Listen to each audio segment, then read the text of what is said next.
Hey, this is Anna from Freedom from Conditioning, and welcome to a very hot and sunny England, which makes a very nice change. Today I am going to talk to you about 5 signs that you are in an abusive relationship. It can be very difficult if you're in the position of being with somebody where you think they might be a narcissist or that it might possibly be abusive, but you're not entirely sure, to know 100%. I know that was the case for me, that I wanted like 100% proof that he was a narcissist before I would be ready to leave. The fact is, unfortunately, you can never know 100% whether somebody's a narcissist or not. But what you can know is how that relationship is making you feel, and you can start to focus on that.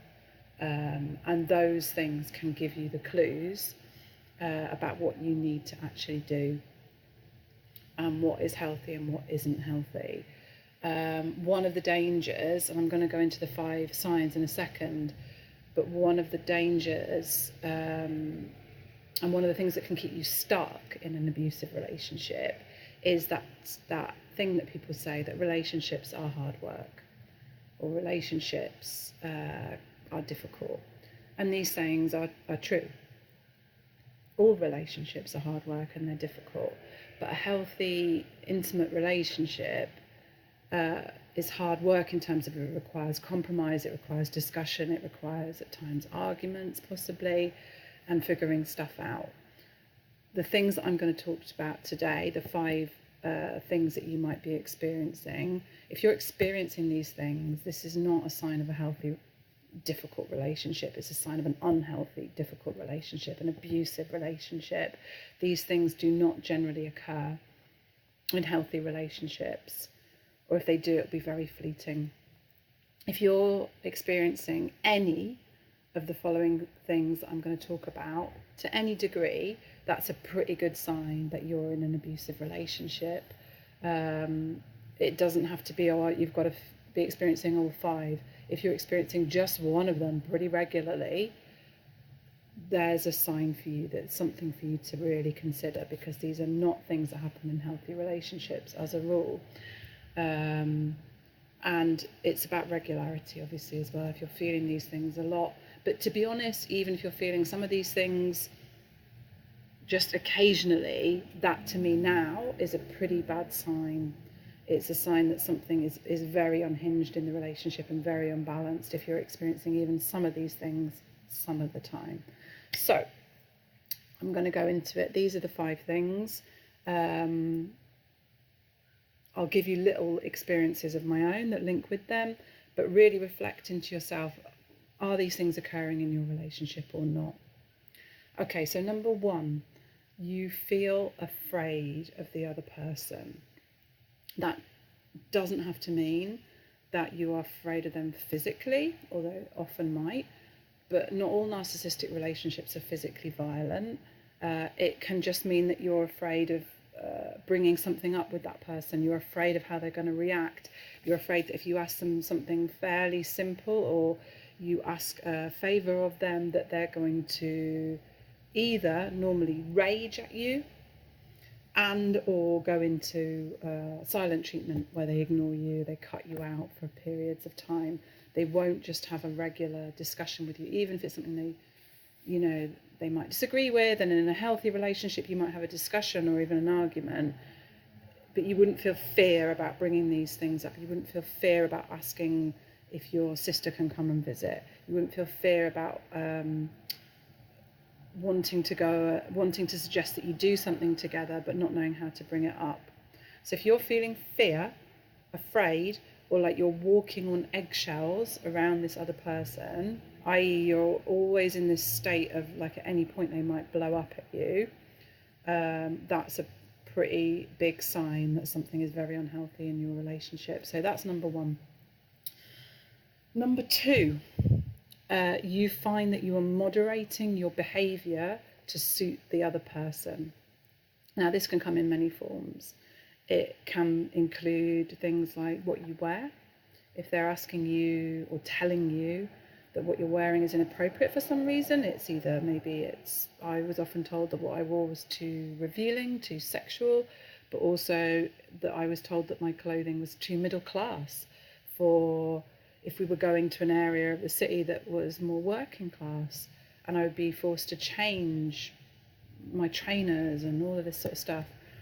It can take many forms. So if you find that you're changing what you wear to please this other person, that's a sign. But it can be all sorts of other ways you modify your behaviour, the way you talk, the way you use language, how much you hold back from who you really are, whether you stop interacting with the opposite sex because the other person is so jealous of your actions. It can take many, many forms, but if you're modifying your behaviour in ways that doesn't feel really like what you would genuinely do yourself, then that can be a big sign. Okay, so number 3 is that you find yourself justifying the other person's behaviour, either just to yourself. Oh, well, he was feeling ill that day, it's no wonder that he was a bit short-tempered, or he probably had a bad day at work, which is why he let it out on me. Or even, you know, oh yeah, I know that I'm really annoying, it's no wonder that he snapped at me. You're justifying their behaviour. You're doing it to yourself, and you can also end up doing it to other people. If the person, I would quite often have things where we would have agreed a meeting with somebody in my family, for example, and at the very last minute he would tell me that he wasn't going, and then I would have to make up some sort of reason to my mum or my brother or whoever for why he wasn't there. I was constantly lying, exaggerating, changing, modifying to other people, justifying his bad behaviour, basically. So that's number 3. So stick with it, we're almost there. All of these things, just let them percolate in. So number 4, this is a sort of slightly subtle one, but you may very well recognise it, that when the person is actually being kind, or when there is a calm atmosphere in your home or between you, or when things just feel okay and quite nice, you feel relief. You feel relieved when it's just peaceful, calm, and quite happy. Now, the issue here is the feeling of relief, because obviously it's good to feel peace and calm and happiness and all of those things, but the reality is, in a healthy relationship, those things are expected. They're the norm. They're the baseline. Okay?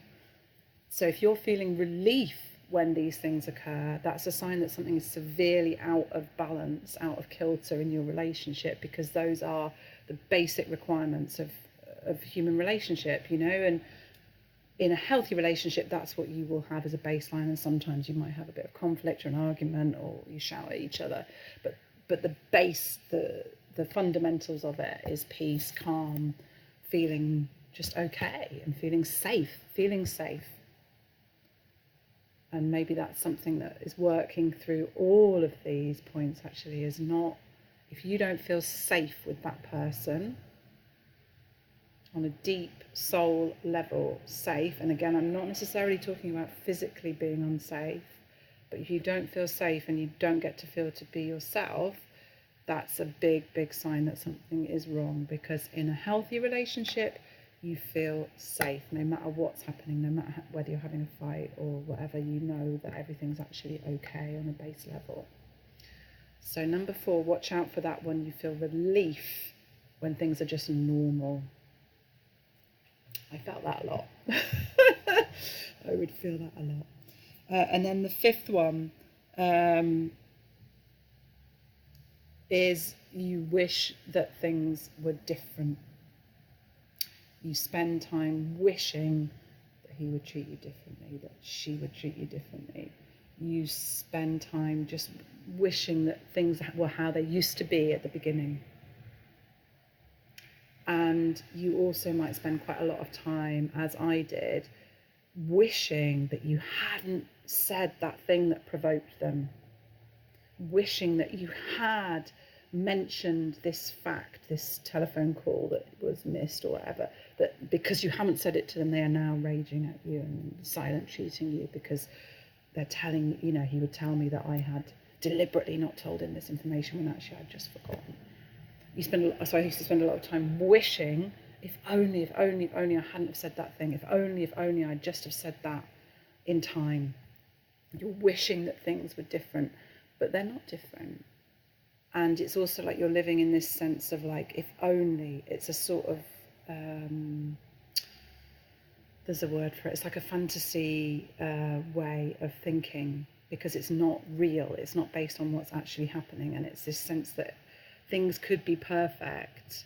You're just this little, it's really hard, this little border from everything perfect, and if you could just get things right, or things could just change by a little fraction, then everything would be perfect. As it is, everything's awful and terrible, but it could be perfect, and you're wishing for that a lot of the time. And it's not based on anything. Obviously it's good to, we can all wish for things to be better than they are, or to be different, but we will then make steps towards those things being different in a healthy everyday life. But when you're trapped in an abuse cycle, you're just stuck with the wishing, and there seems to be nothing that you can actually do to change it. You feel very helpless within that wishing. So it's not based on anything real or tangible, and it's often deliberately put in place by manipulators to keep you locked into this thing of, oh, it's not good now, but in the future, very soon, things will be right. If we can just do X, Y, and Z, then everything will be perfect. So there's your number 5, wishing things were different, but having no power to actually change them. So those are the 5. I would be very interested to know if any of those things resonate with you. If they do, please feel free to leave a comment underneath. I'd be really genuinely curious and fascinated to hear what you have to say and your experience with these. Equally, if you feel that there's something else that I've missed, a different sign that you're in an abusive relationship, based on something that you feel, not based on the other person. Everything that I've talked about today is based on something you can tangibly measure within yourself. It's nothing to do with trying to observe something happening in somebody else, and that's the key. So look out for those things. If there's any one of those things happening for you regularly in your relationship, it's a pretty good sign you need to go deeper into understanding that maybe you're in an abusive relationship, and to start to decide what it is that you want to actually do about that. And I'll be doing more videos about ways of extracting yourself, ways of coming to deeper understandings of what's going on, and how to actually gain your freedom, which is ultimately the main thing. And you can do this. It can feel very, very tough when you're in it, and I fully know that. It's like a nightmare of cycles, but there's some 5 steps here that can maybe start clarifying things for you a little bit. I hope they do. I'm sending you absolutely so much love for your healing journey. On the other side of this, freedom from conditioning, which is what this all comes down to, and I'll talk to you about that in later videos, but on the other side of it is real joy, real peace, real bliss that maybe currently you can't even imagine, but I promise you is there. So much love from a very hot English summer, and I'll speak to you very, very soon.